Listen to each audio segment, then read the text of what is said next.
ফুচকা কাকু, ফুচকা কাকু, হ্যাঁ। আমাকে একটু ফুচকা দাও তো, ঝাল আর টক দিয়ে।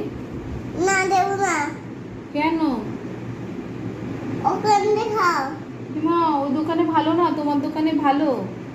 আমার দোকানে তাই তো না। এসেছি। আহ কি টেস্টি। ঝাল আরো দাও, আরো দাও। নেই তো, জল নেই তো। আছে, আছে, দাও দাও দাও। ওখানে জল আছে, জল। আমার ব্যাগে জল আছে, খাচ্ছি খাচ্ছি। ওই জল খুব টেস্টি হয়েছে। হ্যাঁ, 10 টাকার কটা ফুচকা? একটা 20 টাকা 20 টাকার কটা ফুচকা? খাবে? হ্যাঁ খাবো, 20 টাকার খাবো। দিচ্ছি। এটা হুম। 4টি ফুচকা। ও কাকু, কাকু হ্যাঁ, 10 টাকার কটা ফুচকা দেবে? 4টি ফুচকা।